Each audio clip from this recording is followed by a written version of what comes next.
दोस्तों, अमेरिका में 9/11 terrorist attack के बाद एक FBI officer Osama bin Laden के बॉडीगार्ड को इंटेरोगेट यानी कि उससे पूछताछ कर रहा था। अब ओसामा का ये बॉडीगार्ड अमेरिकन से बहुत नफरत करता था, इसीलिए वो इंटेरोगेशन में जरा भी सहयोग करने को राजी नहीं था। इवन वो उल्टा अमेरिकन को गाली दे रहा था, बुरा भला बोल रहा था और किसी भी सवाल का जवाब नहीं दे रहा था। इस दौरान उस FBI ऑफिसर ने नोटिस करा कि उस आदमी को जो चाय और बिस्किट्स दिए गए थे उसमें से उसने कुछ टच तक नहीं करा था, जिसके कुछ टाइम बाद ऑफिसर को यह पता चला कि चाय और बिस्किट्स में शुगर थी और वो ओसामा का बॉडीगार्ड डायबिटीज का पेशेंट था, जिस वजह से भूखा होने के बाद भी वो कुछ नहीं खा रहा था। जिसे देखते हुए अगली सुबह ऑफिसर ने उसे बिना चीनी वाली चाय और बिस्किट्स ऑफर करे। इस सिंपल एक्शन की वजह से उस आदमी का गुस्सा ठंडा हो गया और वो सही तरीके से बात करने लग गया। अब यहाँ हुआ ये कि यहाँ ह्यूमन बिहेवियर का एक रूल अप्लाई किया गया। उस ऑफिसर ने उस आदमी को जानबूझ के रिस्पेक्ट और काइंडनेस के साथ ट्रीट करा, तो उस आदमी ने भी बदले में ऑफिसर को रिस्पेक्ट के साथ ट्रीट करा और अच्छे से उनके साथ कोऑपरेट भी करा, क्योंकि FBI के हाईली इंटेलिजेंट ऑफिसर से जानते हैं कि रिस्पेक्ट तभी मिलती है जब आप उससे पहले दो।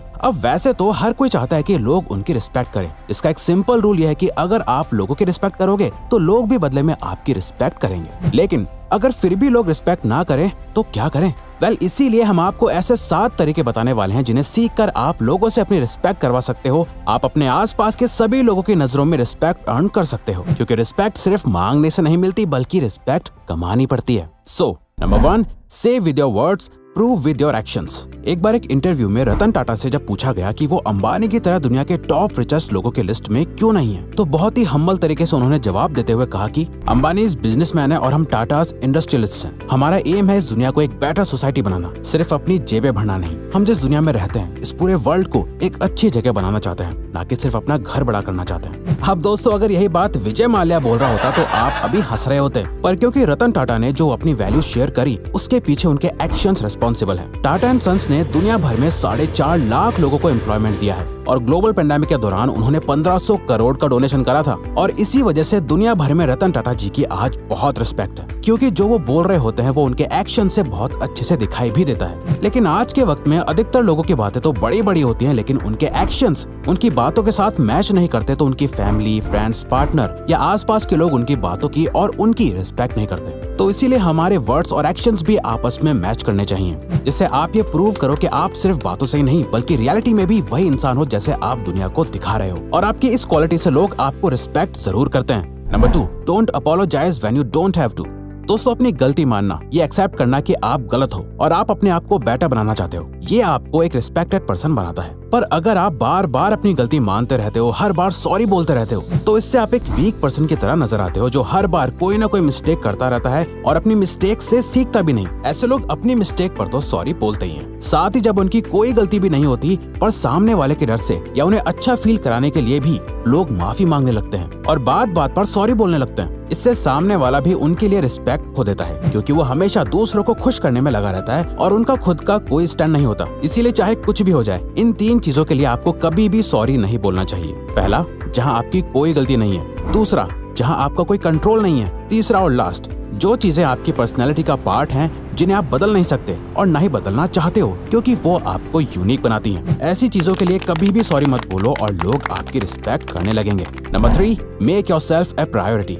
दोस्तों, एक रूल है हार्ड टू गेट, जिसमें आपको करना बस इतना होता है कि आपको अपने आप को फर्स्ट प्रायोरिटी में रखना होता है और हमेशा हर किसी के लिए अवेलेबल नहीं रहते। आप ऐसे पर्सन बन जाते हो जिसके कांटेक्ट में आना और उनसे कनेक्शन बनाना बहुत मुश्किल है, जहां आप अधिकतर लोगों को इग्नोर करते हो और बस अपनी लाइफ पर फोकस करते हो। अब इकोनॉमिक्स के सप्लाई एंड डिमांड मॉडल की तरह ही जब आपकी लोगों की लाइफ में सप्लाई कम रहती है तो आपकी डिमांड बढ़ने लगती है और लोग इस बात से बहुत ज्यादा अट्रैक्ट होने लगते हैं, क्योंकि आज के टाइम पर उसी की रिस्पेक्ट करी जाती है जो बाकी से अलग हो और अपने आप को फर्स्ट प्रायोरिटी की तरह देखता है। अब यहाँ हमारा मतलब सेल्फिश होना नहीं है, क्योंकि सेल्फिश लोग वो होते हैं जो सिर्फ और सिर्फ अपने बारे में सोचते हैं, जिनकी कोई रिस्पेक्ट नहीं करता, बल्कि वहीं जो लोग खुद को प्रायोरिटी देते हैं वो बाकी लोगों का भी सोचते हैं, बट सबसे पहले वो अपने बारे में सोचते हैं, उसके बाद किसी और के, और इस बात की लोग बहुत रिस्पेक्ट करते हैं। Number 4, ask more questions and listen well. क्या आप कभी ऐसे लोगों से मिले हो जिनसे जब आप कुछ बात शेयर करते हो या कोई नॉलेज की बात करते हो तो वो आपकी पूरी बात सुनने से पहले ही ये बोलते हैं, हाँ मुझे पता है, या आपकी बात खत्म होने के बाद वो ये बोलते हैं कि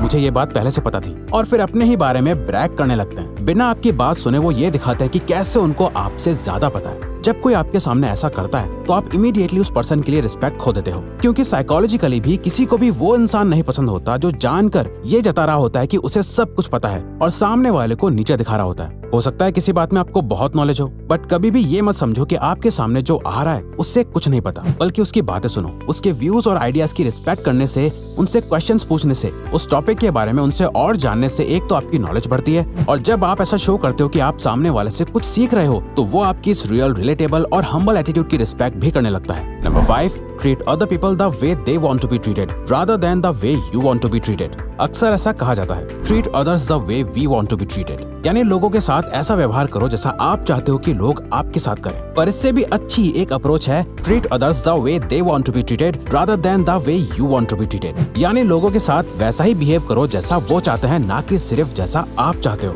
इस रूल को साइकोलॉजी में प्लैटिनम रूल भी कहा जाता है, जिसके अकॉर्डिंग जब आप किसी से बात कर रहे हो तो इस पे फोकस करो कि उन्हें क्या चाहिए। अब जरूरी नहीं है कि वो जो चाह रहे हैं उन्हें वो दे दो, बल्कि सामने वाले की बातें समझ के और अपनी जरूरत के अकॉर्डिंग एक विन विन सिचुएशन बनाओ जिसमें दोनों का फायदा हो। फॉर एग्जाम्पल, अगर आपसे कोई बहुत बड़ी हेल्प मांग रहा है लेकिन आप उतनी बड़ी हेल्प करने के कैपेबल नहीं हो, तो आप कह सकते हो कि मैं इतना ज्यादा तो नहीं कर सकता, लेकिन जितना मेरे बस में है मैं उतनी हेल्प जरूर करना चाहता हूँ। इससे आप ये शो करोगे कि आप रियल हो और आप उसकी केयर करते हो। और आजकल अधिकतर लोग ये फील करना चाहते हैं कि आपको उनकी फिक्र है और आपके द्वारा की गई हेल्प से उसकी नजर में आपके लिए रिस्पेक्ट बढ़ जाएगी।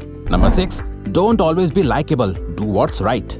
रिस्पेक्टेड होने का मतलब बहुत लोग गलत समझ लेते हैं। बहुत लोगों को लगता है कि रिस्पेक्टेड होने का मतलब है लोग उन्हें बहुत पसंद करेंगे, पर हम ये मिथ ब्रेक करना चाहेंगे। देखो, अगर आप चाहते हो कि लोग आपकी रिस्पेक्ट करें तो आपको ये पता होना चाहिए कि रिस्पेक्टेड फील करना कैसा होता है, जिसमें लोग आपको पसंद करें और आपकी तारीफ करें।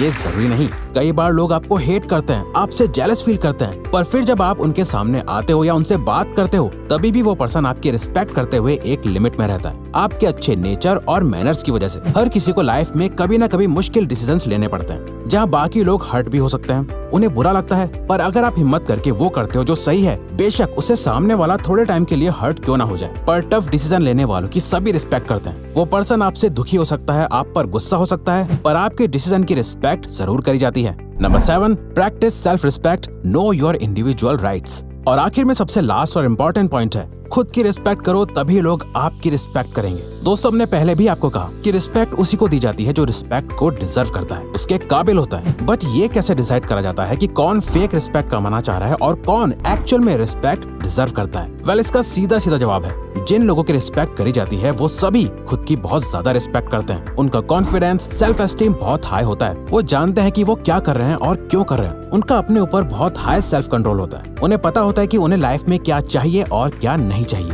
और ये आप सिंपली उनको देख के कह सकते हो, जो अपनी बॉडी लैंग्वेज का, कि वो क्या पहन रहे हैं, क्या खा रहे हैं, वो कैसे लोगों से बात कर रहे हैं, वो अपना टाइम कहाँ बिताते हैं, अपने माइंड का, इन सभी का बहुत ज्यादा ख्याल रखते हैं। तो ऐसे लोगों के कॉन्फिडेंस और सेल्फ लव को देख के खुद ब खुद उनके लिए रिस्पेक्ट बिल्ड होती है। तो अगर आपको ये वीडियो अच्छी लगी तो वीडियो को लाइक और सब्सक्राइब बटन पे क्लिक करके इस चैनल को सपोर्ट करो। और हाँ, बेल नोटिफिकेशन ऑन कर लीजिएगा ताकि आप आने वाली वीडियोस मिस ना कर पाओ। Thank you for watching.